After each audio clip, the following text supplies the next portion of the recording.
한국토지주택공사 LH의 미공개 정보를 이용해 땅 투기를 한 혐의로 처음으로 구속됐던 LH 직원 등 3명이 1심에서 무죄를 선고받았습니다. 재판부는 이들이 활용한 내부 정보에 대해서 검찰의 조사가 부족해 범죄 혐의가 입증되지 않았다고 판단했습니다. 취재기자 연결합니다. 박기환 기자.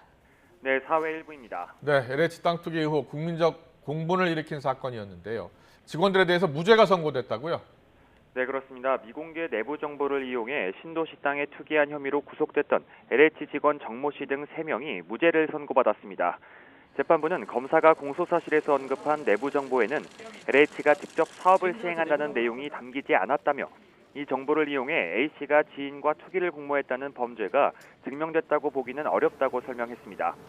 재판부는 특히 수사기관의 조사가 부족했다고 지적했는데요.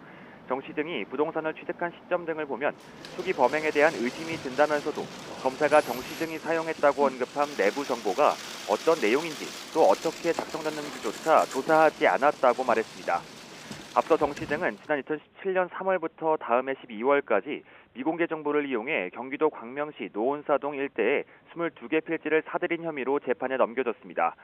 정 씨는 당시 3기 신도시 개발부서에서 일하면서 예상 지역의 개발 제한 해제를 검토하거나 발표 시점 결정 등 업무 전반에 관여했는데요. 지난 2월 정 씨 등이 매입한 땅이 실제로 3기 신도시 개발 지역으로 선정되면서 수십억 원 이상의 차익을 얻은 것으로 추정됩니다. 당시 이들이 25억 원을 주고 매입한 땅은 경찰 수사가 진행되던 지난 4월 기준 시가가 102억 원으로 3배 이상 오른 것으로 조사됐습니다. 특히 정 씨의 경우 LH 사태에 대한 경찰 수사 당시 의혹의 핵심으로 손꼽혔던 인물인데요. 지난 4월 범죄 혐의가 소명된다는 이유로 구속영장까지 발부되면서 주요 수사 성과로 평가받기도 했습니다. 그만큼 검찰로서는 조사 과정의 문제점을 지적한 이번 1심 무죄 판결이 굴욕적일 수밖에 없는 상황입니다. 검찰은 일단 판결문을 검토한 뒤 항소 여부를 결정하겠다고 밝혔습니다. 지금까지 사회일부에서 전해드렸습니다.